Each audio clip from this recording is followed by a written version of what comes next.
Hello, and welcome to Tell the Damn Story. I am Christopher Ryan, an award-winning hybrid author, teacher, multi-platform creative, and former award-winning journalist. Also on the mic is Kids Comic-Con and the Color of Comics Exposition founder, Alex Simmons, an award winner since 1996. And on Tell the Damn Story, we celebrate the trials and tribulations, the challenges and joys of creativity, and hopefully, along the way, help you decide how you want to tell your own damn story. And we have a special guest today to help you tell your damn stories. Welcome, Michael Uslan. Good to see you, sir. Thanks very much. Happy to be here, especially with an old pal. Alex and I go back to the year zero together, I think. Yeah, I think it was forming the first rock, wasn't it? Yeah, something like that. Yeah. Michael, it's good to see you. Yeah.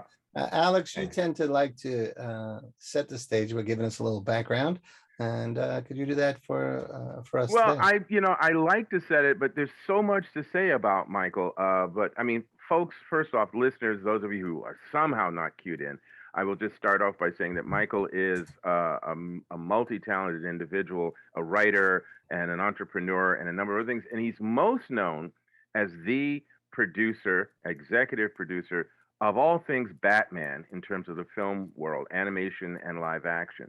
So that's obviously a topic that we're gonna talk about today. But there's a lot more to Michael Uslan, and rather than me rattling on about that, I'm going to give us all a chance to learn at the feet of this man here, or at his elbows, whichever way we want to go with that. So Michael and I, we met some time ago at a Comic-Con, if I remember right, initially. And then we've crossed paths internationally and nationally in other ways. So let's start with Michael. Michael, where were you born? Jersey. Jersey guy.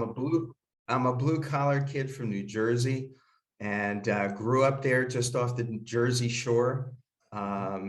It was a wonderful, magical place to grow up.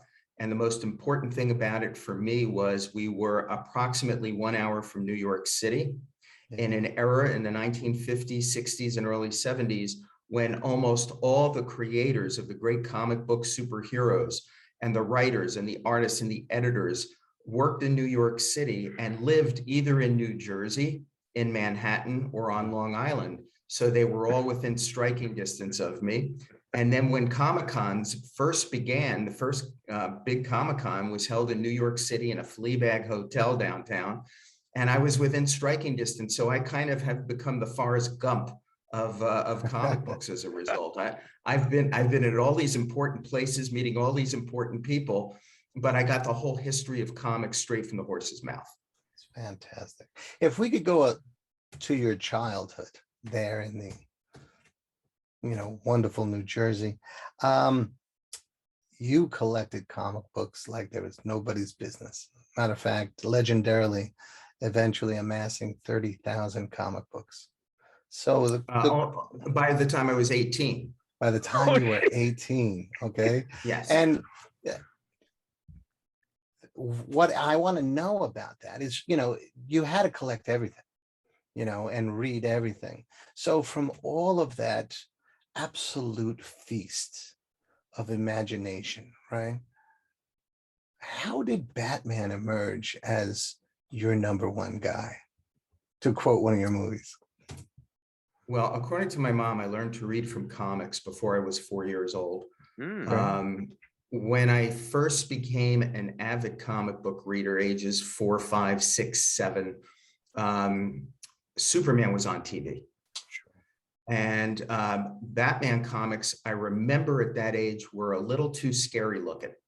Okay. And I was more a Superman guy because I felt familiar with Lois Lane and Jimmy Olsen and Perry White from the Superman show.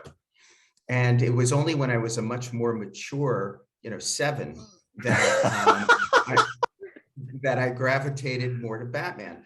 And the reasons are simple. There's about 3 of them. Number one, he had no superpowers. Okay. And even as a kid, I completely identified with him and I believed in him.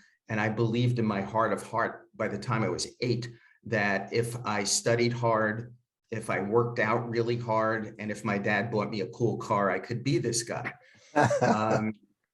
He also had the most primal origin story. Yeah. That as a kid, as a 7, 8-year-old, I never thought about my parents dying. Sure. And then reading that in Batman, it had such a profound, lifelong impact on me. So it was the primal origin story. It was the fact that he had the greatest rogues gallery of supervillains in history, which were a major, major, major attraction for me. And lastly, you know, the car. I mean, Oh, you know, yeah. the car. The car. But those were the reasons I gravitated to Batman. It's fantastic. Eventually, you donated those 30,000 to your alma mater, if I remember, the University of Indiana. Is that correct?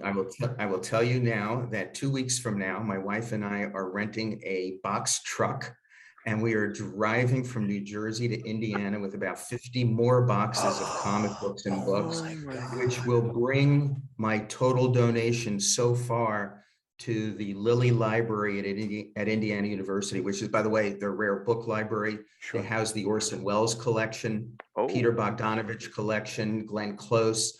That'll bring my total to just over 45,000 at this point. Go ahead, please, sir. Well, under penalty of dismemberment, I promised my son that I would save for him the first issues of every Marvel comic. So those are going to him, but everything else pretty much is going to Indiana. Wow. And I have to ask you, as an avid collector, not that many, but do you wake up in the middle of the night missing them? Do you go to the rooms where they used to be? How did you make peace with this?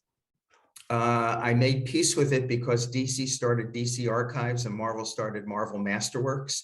So I have preserved in my office library, which takes up my entire 3rd floor, you know, where I have the ladder going across the shelves that go toward the ceiling. You know, so I have access to them. I can still go back and read them. And I have kept some of the ones that were absolute magic in my life, that were life impacting, if not life changing moments, whether it's Superman Annual #1, Marvel Tales Annual #1, Secret Origins Annual #1, the death of Superman, the first New Look Batman. I mean, we could go on, and I can name all the comic books that had that sort of an impact on me, because I was and still am a complete comic book geek. That's beautiful. Love it.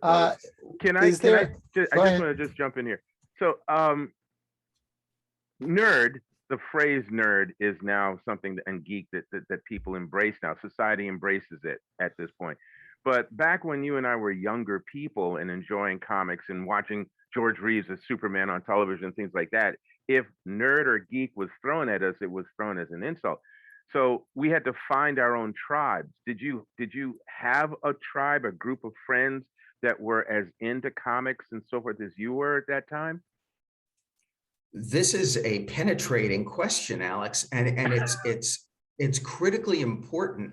And fans today can't possibly understand this unless I set it up in the context of its time. And for the same reason, you know, who could believe that a kid in his 20s, me, could walk into DC Comics and buy the rights to Batman?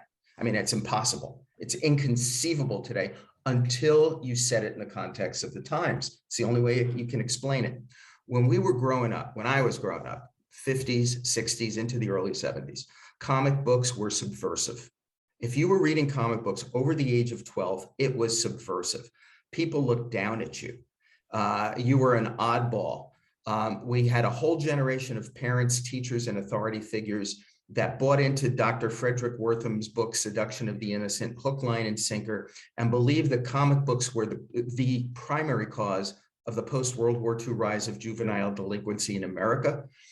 Dr. Wortham, some of you might know, also contended that any boy who read Batman would become a homosexual. Oh my God.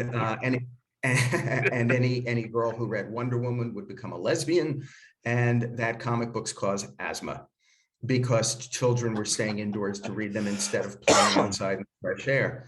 That was the atmosphere we grew up with, and we embraced the subversiveness of it. We felt like we had a secret club that the mainstream world didn't know about, that the rest of the kids in our school didn't really know about, except that small group of us that were so into comic books and into superheroes. And for me, it was my best friend, Bobby, and my best friend, Barry. And then we found a few others, a small handful of others. And we formed our own comic book club in 7th grade. Under the auspices of our beneficent 7th grade English teacher, who thought what we were doing was great, and she appreciated comic books for what they were. Very rare thing in an adult. By the time I hit high school, if a girl found out that I was 14 or 15 or 16 and still reading and collecting comic books, I became date challenged, and it was just considered that uncool. The guys in the high school fraternities or on the sports teams, would make fun, and that's what we lived with. So the only community was through the letters pages of comic books. Right. The only community was, God bless Stan Lee for making it all personal and opening up a direct line of communication to us fans and talking not down to us, but on the same level. And it just became this very personal relationship that we felt we were a part of something. And then I was there when comic book fandom began to organize. And that was primarily due to two people who I consider to be the fathers of comic book fandom: Dr. Jerry Bales, a professor at Wayne State University, who, due to his status, gave us credibility to the outside world, and Roy Thomas. And those two guys and the earliest fanzines, including Alter Ego, the Rockets Blast Comic Collector, On the Drawing Board, which became the Comic Reader, and others, that became our link. We were getting fanzines. We were getting these mimeographed, and you guys will have to explain stapled together. Yeah, right. Yeah, what that is. Yeah. These fanzines, the fans were making up, and that's where I was learning the history of comic book companies and superheroes and the backstory, and that there was this golden age, and everything crystallized when Jules Feiffer's book, The Great Comic Book Superheroes, came out. And that was my first real look into the past. And it opened up the whole world of comic books to me and the history of comics. So that's how this all emerged. And that's why, because I was plugged into the early fanzines, I was tipped off that there was going to be this new thing called a comic book convention heading for New York in July of 64 or 65. And that was life-changing. The perfect segue, because that was also rich. The plethora of information that you just shared, just name dropping and dates and all that's great, tells me that that's part of what was going on in your head when you hit college and did something that was, again, unique. And that was to create a curriculum about the comic book world or the characters. Can you sort of take us there a little? And I think Chris had an interesting way of phrasing it. You said something like he was a graduate and undergraduate. No, that's true. You were a graduate and undergraduate student at the same time. I was an undergrad. I was a junior. Right. Yeah. When the course came. Yeah. Okay. Yeah. Now, there are a few things out there in Google land that say that you are doing both graduate and undergraduate work at the same time. That baffled me. Okay. Wait. Are you saying there's something that might not be true on the internet? Yes. Inaccurate. Yes, right. I'm glad that you cleared that up, because I was baffled. Okay, so you're an undergraduate. I got to tell you, one of my favorite quotations of all is from Abraham Lincoln, who said, "Never believe everything you read on the internet." On the internet, yes. Well, Abe was very much ahead of his time. Yes. Right. That was inauguration, I think. Right, exactly. So talk about, So you're an undergraduate and you get an opportunity to create what eventually becomes the comic book in America. And how do you go from sitting in the student's chair to teaching the course? I understand this was the late, what was this? By this time it was 60, early 70s. 71. So, it was an era that is different than today, as you mentioned before. But that still is a great switcheroo. How did that come about? Well, first, I got to credit my dad. Okay. My father was a stonemason. My dad dropped out of high school at age 16 to go to work to help support his family through the Depression. My father worked as a bricklayer 6 days a week from age 16 to age 80. Whoa. And my dad was an old world artist. My dad was a craftsman who loved what he did. He made such beautiful, magnificent fireplaces and chimneys and homes out of brick and mortar and marble. And when you're growing up in a house and you see 6 days a week, your father getting up before dawn with a big smile on his face, and he can't wait to get to work. How can you not want that for your life? Mm-hmm. And when my brother Paul and I went to work for him in the summers, when we were growing up, we found out we were tarring foundations, we were carrying bags of cement and bricks. It was horrible. It was just horrible. But it made me realize I needed to find my bricks and stones, that I needed to have that passion that my dad had, that he turned into his lifelong work that made him so happy, no matter how hard it was. And my bricks and stones were comic books and superheroes, and ultimately movies, TV, and animation. So it was that upbringing that made me look for an opening, that I could put my foot in a door that was open just that much, that crack, to put my foot in it. And it came in my junior year at Indiana University in Bloomington. It was the early 70s, a time of great experimentation on college campuses. That's all I'm going to say about that. But in response to those times, Indiana's College of Arts and Sciences began something called an experimental curriculum department. And the mission statement was, they didn't care if you were an undergrad, a professor, or who you were. They said, if you had an idea for a college course that had never been taught before and had the backing of a department on campus, you then had the right to appear before a dean and a panel of professors and pitch the course. And if they approved it, you could teach it on campus for up to 3 hours of credit. So I saw this as that crack in the door. So I sat down and said, okay, there's never in history in the world been a college accredited course on comic books, and there should be. So I wrote a syllabus, comic books as art. I don't have to tell you guys, as indigenous to this country as jazz, comic books as literature, the psychological impact of comic books on its audience, the fact that superheroes, I contended, were modern day mythology. Mm-hmm. It's contemporary folklore. And my premise was as follows, quote, the ancient gods of Greece, Rome, and Egypt all still exist, except today they wear spandex and capes. And if you don't believe that, all I can tell you is the Greeks called him Poseidon. The Romans called him Neptune. I call him Aquaman. The Greeks called him Hermes. The Romans called him Mercury. I call him the Flash. And I went to the folklore department, and Professor Henry Glassy, God bless him, said, Michael, you're absolutely right. It's the same plots, conventional stock plots. It's the same conventional stock characters. It's the same motifs. He said, it doesn't matter if you call it the Avengers or the Justice League or King Arthur and the Knights of the Round Table. It's the same stories. It's about brave warriors battling the demons and dragons of their day. He goes, I'll back you. So armed with that, I appeared before this dean wearing my original Spider-Man t-shirt, my hair down to my shoulders, my hippie love beads, clutching a bunch of Superman and Batman and Spider-Man comics.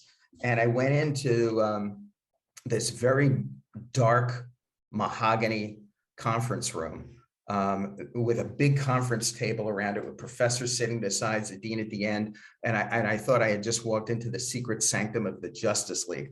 And as I appear before this dean, he looks down at me over, he's got, did you ever see those little pair of half glasses like old people might wear at the edge of their nose? He looks down at me over and he goes, so you're the fellow who wants to teach a course on funny books at my university? And I knew I was in deep trouble. Nice thing. I launched into the first pitch of my career. And the dean let me speak for about 2 minutes and he cuts me off. He goes, Mr. Uslan, stop. He goes, come on. He goes, really? I read comic books when I was a little kid. I read every issue of Superman I could get my hands on, but all comic books are cheap entertainment for little kids. Nothing more, nothing less. And I reject your theory. This was my life-changing moment because I could have bowed my head and picked up my funny books and turned around and walked out. But instead, figuring I had absolutely nothing to lose, I decided to stand my ground. And I said to the dean, may I at least just ask you 2 questions? He said, go ahead. I said, are you familiar with the story of Moses? And he looked at me like I was crazy and goes, yeah, so? I go, so very, very briefly, could you summarize for me the story of Moses? And he sat back in that chair and said, Mr. Uslan, I don't know what game you're playing here, but I'll play this with you. The Hebrew people were being persecuted. Their firstborn were being slain. A Hebrew couple placed their infant son in a little wicker basket and sent him down the River Nile. There he's discovered by an Egyptian family who raised him as their own son. When he grows up and learns of his true heritage, he became a great hero to, I go, thank you, Dean, stop, that was great. You mentioned before you read Superman comics when you were a kid. Do you remember the origin of Superman? He said, sure, the planet Krypton was about to blow up. A scientist and his wife placed their infant son in a little rocket ship and sent him to Earth. There he's discovered by the Kents, who raised him as their own son. And with that, he stops, stares at me for what I will now swear to you was an eternity, and says, your course is accredited. Yes. Well done. And that, gentlemen, is how I wound up being the world's first college professor of comic books. That is fantastic. That is fantastic. So how was it actually teaching the course? You're what, 19? It was, yeah, it was phenomenal. So how was it? No, I was 20. I was 20. It was phenomenal. Well, there's another part to the story if we have time. Wait a minute, let's see. So please. Yeah, all right, we got time. I go back to my house. I am elated. And my mom says to me, you know, Michael, you can have the greatest creative ideas in the world, but no one will ever see your creative wares if you don't market them and if you don't market yourself. I said, Ma, I got no money. I'm a junior in Bloomington, Indiana, what I call the oasis in the desert. How do I market myself? And she said, you're a smart boy. You'll figure it out.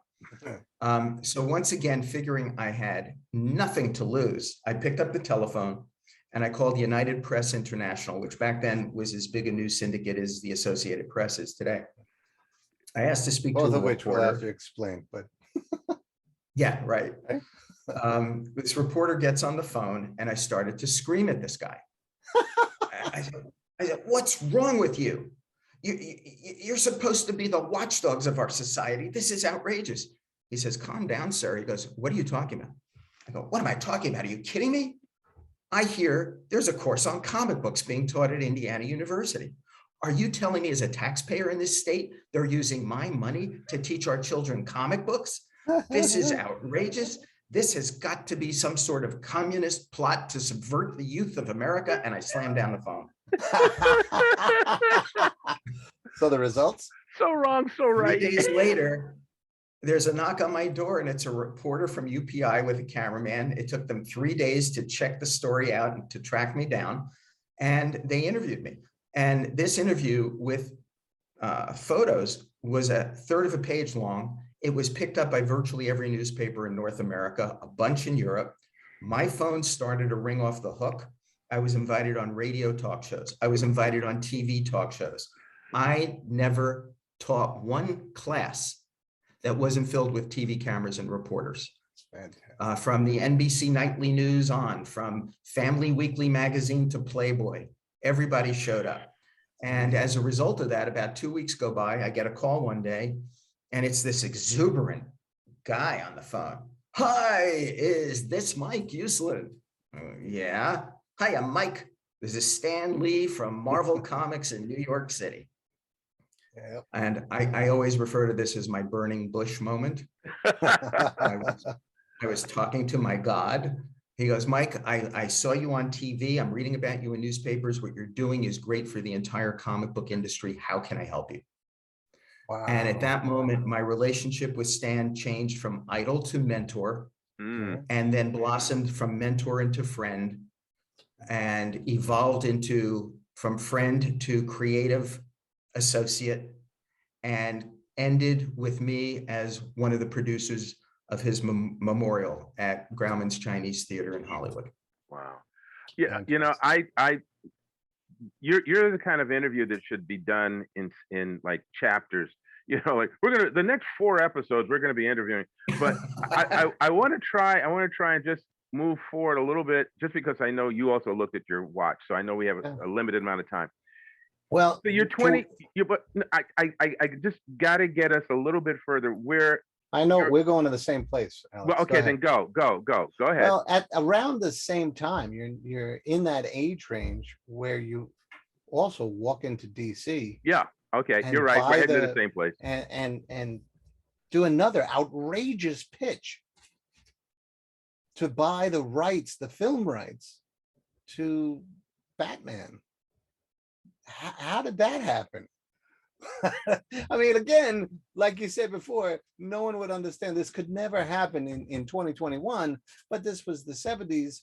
And you were 20 or 21. Yeah. But all right. So here's what we have to do first. First of all, we're going to expand this by 15 minutes, if this is okay with you. That's fine with us. We'll make the sacrifice. Yeah. We'll add an extra 15 minutes onto this because it's going to take it. So after Stan Lee called me that day, my next call a couple hours later came from Saul Harrison, vice president of DC Comics. Okay. And Saul said, Carmine Infantino and I have been listening to you on the radio. We've been reading about you in magazines. You are a very innovative young man. We'd like to fly to New York City and discuss ways we might be able to work together. Okay. Geek dream come true. Yeah. They bring me to New York and they offer me a job at DC Comics. I'm still an undergrad, keep in mind. They hire me there. I will work there in New York with them for the summers, and they will put me on retainer when I go back to Indiana for school. Oh, look at you. Oh, it was unbelievable. I started DC Comics, and I can't believe it, guys. We are coming up on 50 years since I started at DC Comics. Wow. I think this coming May will be 50 years. So I'm there, and it's maybe my first week on the job.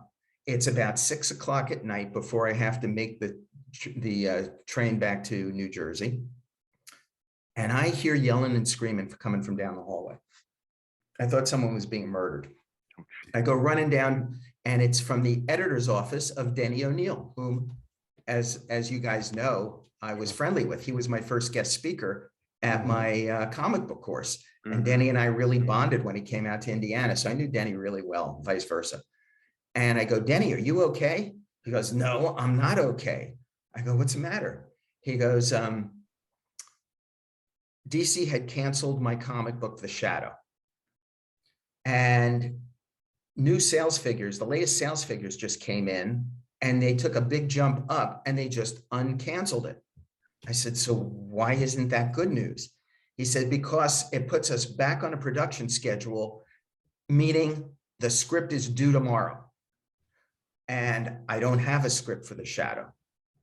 I don't have a story for The Shadow. I don't even have an idea for a story for The Shadow. And I said, Denny, I have an idea for a Shadow story. He said, you do? I didn't, but so what? I saw that crack in the door open like that, and I just shoved my foot in. So then he says, all right, come in, sit down. He goes, what's your idea for a Shadow story? You're gonna love it. Yeah.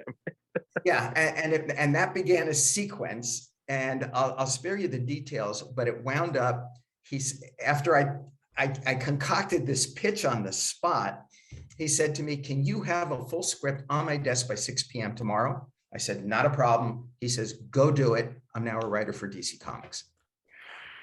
By the way, that was The Shadow #9. Okay. My first professional comic book. So I'm now a writer for DC Comics. A few weeks later, I'm walking down the hallway with my long hair and my geeky t-shirts, and who's coming toward me but arguably one of the most important editors in the history of comic books, Julie Schwartz. Hmm. If you guys knew Julie, you know he could be a real curmudgeon. I knew him. Yeah. You know, gruff exterior. Once he got to know him, he was a marshmallow, but he had a gruff exterior. And he sees me coming toward me. He goes, "Hey, kid." I go, "Yes, Julie." He goes, "I read your shadow script." I said, "You did?" He goes, "Yeah. It didn't stink." I go, "Whoa, thank you so much." Thank you. Big compliment. He said, "How'd you like to take a shot at writing Batman?" I still get the chills. This dream I had since I was 8 years old to one day write Batman comics came true. And my dear buddy, fellow DC Comics Junior Woodchuck, Bob Rozakis, and I wrote a 3-parter for Detective Comics, and that changed my history. But during the course of those first couple of years that I was working at DC, call it 72, 73, 74, I don't remember if I was still with them in 75, working summers. I think I was. They all got to know me. And my mentor there was Saul Harrison, who had brought me into the company. Saul then became president of DC Comics. They knew how much I loved these comic books. They knew how much I loved Batman. God bless Gerda Gattel. She was the archivist, the keeper of the keys to the DC library. And she was a wonderful Eastern European lady with a thick accent. And she knew about my love for it. And she used to let me go into the library at lunch hours and would lock me in and would bring down volumes of books for me to read. And by the time I concluded my years at DC, I had read every DC comic book up to that point. What an education. I would often stay late in after work, and I would sit with Murray Boltinoff, one of the editors, and talk to him and hear his stories. I was one of the only people who ever sat with Bob Kanigher, who didn't get along with too many people, who would tell me all these stories in history, and Julie and Bernie Cashton, who was the Bernie Donenfeld, who was the lawyer there. It was such a rich education, but everybody got to know me. So when the day came, when I went back to DC and I said to Saul, "I want to buy the rights to Batman. I want to make dark and serious Batman movies and show this whole world that the true Batman, created in 1939 by Bob Kane and Bill Finger, aided and abetted quite substantially thereafter by Jerry Robinson, that Batman is not the pot-bellied, funny, campy, pow-zap, wham Batman that the whole world knew. That was their only interpretation to the whole world of Batman. A comedy, a joke, somebody you can laugh at," which just killed me as a hardcore fan in January '66 when the show came on the air. In fact, that night, January '66, I was watching it with my friends, and that was the night in the den downstairs at my house. I made a vow, just like young Bruce Wayne. Right, with the bat coming in through the window. Yes. Yeah, I mean, the only difference between us was his parents were lying dead and bloodied in the street. Mine were safe in the kitchen upstairs.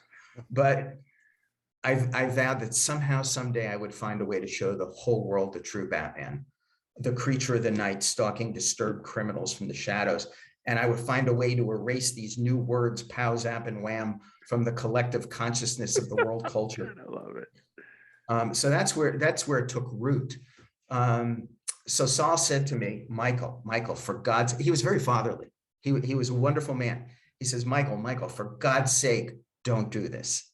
He said, "Son, don't you understand that when Batman went off the air on television, the brand became, as, this is a quote, gentlemen, as dead as a dodo," unquote.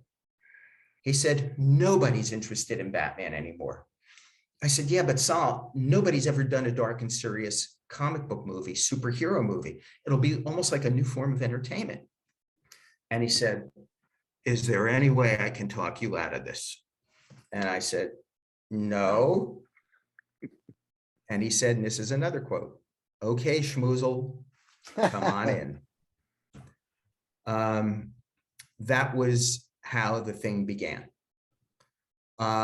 So when people today who say it's impossible to have a kid in his 20s buy the rights to Batman, it's inconceivable, it can't happen. In the context of the times, it can. And the answer to how it could happen is a very unglamorous answer. The answer is simply nobody else on the planet Earth showed up. Mm. And you stuck to your guns. You have really had a desire to do this. And I mean, that usually is the difference, is that, you know, you follow your dreams and you keep pushing, then you're going to get an opportunity. Like you said, put your foot in the crack in the door. Now, again, because I'm time conscious, I just want to just ask you made that pitch, you made that effort, the offer eventually got put on the table, whatever the amount was. How long was it between that initial walking through the front door and a deal closing? We walked, all right, so that conversation with Saul took place in April of 1979. My new Batman partner, Benjamin Melniker, a legend in the movie business, and he was my dad's age. He was like a second father to me in many ways. We formed Bat Film Productions, Inc., and signed the deal with DC on October 3rd, 1979. So it was a 6-month negotiation, which was great because that gave me time to raise the money I needed privately. Got it. And so we bought the rights on October 3rd, and I figured this is going to be a slam dunk. I quit my job. I went out to Hollywood to pitch to the studios, and I figured they're going to line up at my doorstep. I mean, how could they not see the potential for sequels and toys and games and animation? And this is going to be easy. I was then turned down by every single studio in Hollywood, every major studio, every mini major studio. I was asked to leave some offices. I was told left and right, this was the worst idea they ever heard. I was repeatedly told I was crazy. They said, kid, you can't make serious comic book movies. You're out of your mind. You can't do dark superheroes. You're insane. You can't take an old TV series and make a movie out of it. Nobody's ever done that. As a result, that's a challenge right from there. the time I bought the rights until we got our first movie made with Michael Keaton and Jack Nicholson, courtesy of the genius known as Tim Burton, 10 years. It was a human endurance contest. And what do you do when for year after year, you hear nothing but negativity, nothing but rejection, people telling you you're crazy? I'll tell you what you do. You look deep inside you. It tests your mettle as a human being, and you've got to figure it out. And for me, it was always, okay, am I just being stubborn and the whole world is right and I'm wrong? Or do I absolutely, completely believe in this and in myself? And I kept coming up with the latter answer. So my challenge was to figure out ways over a 10-year period to hold on by my fingertips till something can happen. And if I can take another minute, there's a story I want to tell you. Please.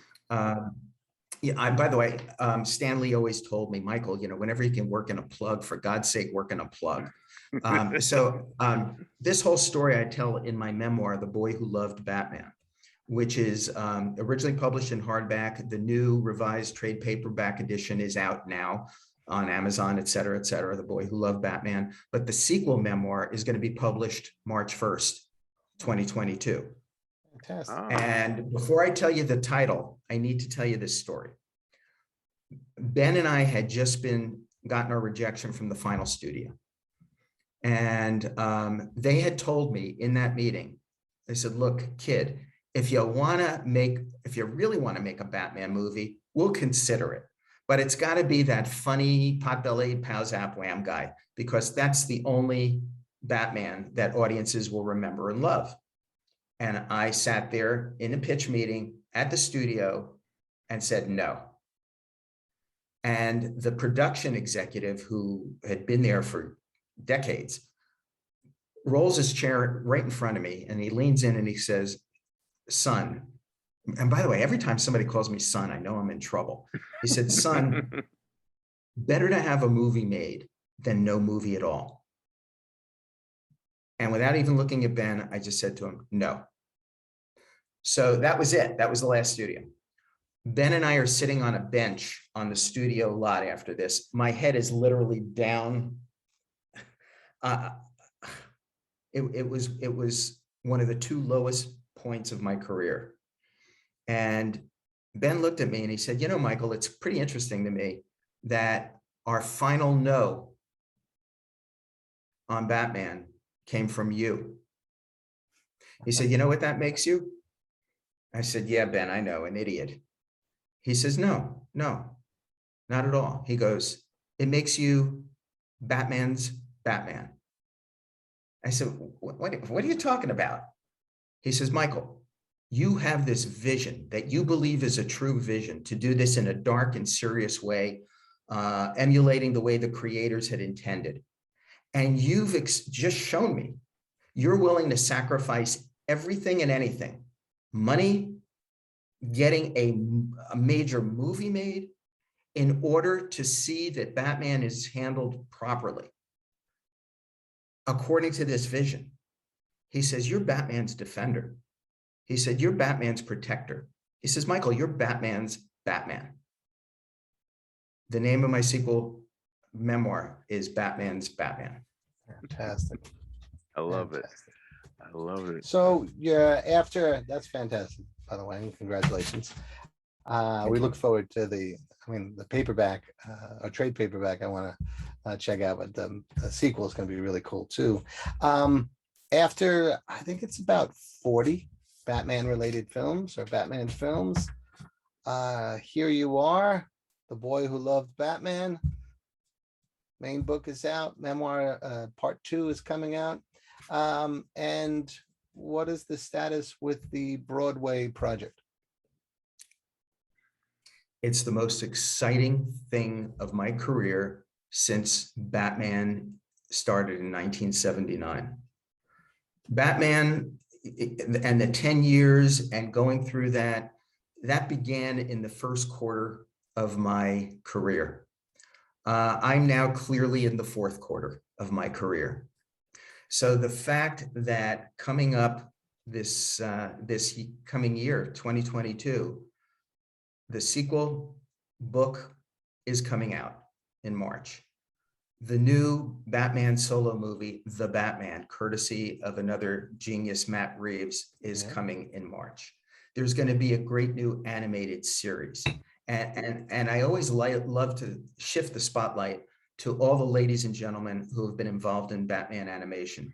They are brilliant and heroes. Some of the best stories of Batman in the media have taken place courtesy of people like Bruce Timm, Paul Dini, Alan Burnett, the talents of Andrea Romano, the majesty of Sam Register, and so many people that work over there and have worked over there. In fact, I'll contend to this day, perhaps the best Batman story ever told in the media is Mask of the Phantasm.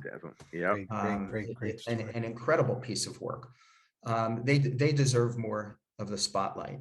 God, Kevin Conroy, Mark Hamill. Oh yeah. I said to Mark, if they ever build a Mount Rushmore to the Joker, it's going to be Jack Nicholson, Heath Ledger, Joaquin Phoenix, and you. Yeah. And deservedly so. And then, November of 2022 is the return of Michael Keaton as Batman and the '89 Batmobile and all that great stuff. I mean, it's amazing what's coming up, and for me, the cherry on top of the whole thing is the fact that the Nederlander organization of Broadway, which owns roughly half the theaters of Broadway, I think the Schuberts own the other half. The Nederlander organization reached out to me and said, we would like to take your book and turn it into a Broadway play. Fantastic. And it is moving forward on a fast track. There'll be some major announcements coming up over the next couple of months, but it is moving forward. I am thrilled. I love working with the Nederlander organization. In addition to the Broadway theaters, they own fabulous theaters all over North America, including the Pantages in LA. Mm-hmm. And there's going to be, when you finally hear about who the director will be and some of the other elements, it's just so very exciting to me. And to see my life, and you have to understand that, and I think you guys do, since I was a kid, I have viewed life through the lens of a comic book. Sure. My whole life has been a comic book. And the people who were there to support me and to support the needs of one geeky, strange kid, my parents, some of my teachers. You know, you don't believe in superheroes in real life? Well, then you've never met a great teacher. Ben, Stan Lee, Saul Harrison, Denny O'Neil, Julie Schwartz. There are so many people in my life who have been my real life superheroes. And then there have been those people like the studio execs who said, you're crazy, get out of here. And many others along the way, the naysayers, I've always seen as my version of Batman supervillains. I can describe each one to you as a different Batman supervillain in my life. And this play takes that and brings that to life. And I think anybody, you don't have to know anything about Batman. You don't have to know anything about comic books when it comes to this play. If you've ever had a dream, if you've ever dared to dream big, it's a story of how you can make your dreams come true. It's about a story. If you have a passion in life, if you can get up off the goddamn couch, be proactive, investigate, discover what your passions might be, and then actively try to pursue them. Not easily take no for an answer. Have a high threshold for frustration. Do what my mom taught me and my brother Paul to do, which is once you make a commitment, you stick to it, you persevere. Isn't that what Bruce Wayne did? Mm. Isn't the fact that as a kid, he made a commitment to get the bad guys who did this to his parents, to get all the bad guys, even if he had to walk through hell for the rest of his life? Sure. And then he did that and becomes an urban legend. It becomes the Dark Knight. It's no different in real life for the rest of us. Once you make a commitment, you persevere. You endure the 10 years of pain and suffering. You endure the times of not knowing how you're going to pay your bills next week, never mind next month. You make great sacrifices because unlike what too many people today seem to expect, the world's not going to come to you. The world owes you nothing. And the great things in life don't necessarily come quick or come easily. When I got out to Hollywood, I thought, okay, this is going to be a war. Every day I'm going to go to battle and fight for my Batman movie. It wasn't that at all. What I learned the hard way is that Hollywood, like life itself, is a siege. And what you need to do is dig a foxhole and put on a helmet. And the most important decision you have to make is who you let in to that foxhole with you to watch your back. And if you just follow these basic things, you have the power to make your own dreams come true. And that's what this play is about. That's what my book is about. And happily, that's what my life's been about. Excellent. Excellent. Michael, I'd like to thank, we both would like to thank you for this, what turned out to be a collegiate level lecture on realizing dreams. And it's been really special to hear you both share memories and important lessons. Our audience are mostly emerging writers, and they have learned a lot from you today. Thank you very much. Absolutely. Michael, I'm sorry, go ahead. No, go. What were you going to say, Mike? Well, now that you mentioned writers, I just have to add a postscript to it. I learned so much about graphic storytelling as a comic book and later as a graphic novel writer. I've written a whole bunch of them. I seem to prefer people with fedoras for some reason. As over the years, I've written The Shadow, The Question, The Green Hornet.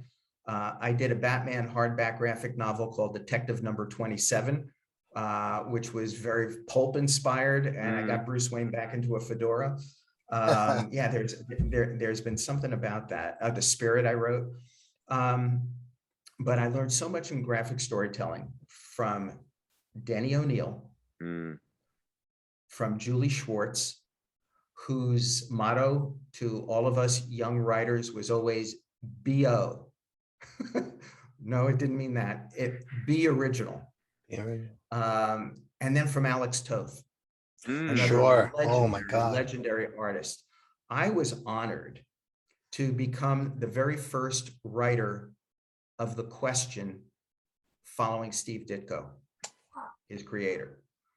And I was doubly honored to be working with the legendary Alex Toth. And what Alex told me and taught me in that first, in that Question story we did, was incredible. And it's all lessons I will never forget. Happily, that story has been reprinted in the DC archives, and it's worth taking a look at Alex's mastery. What was the name of that one?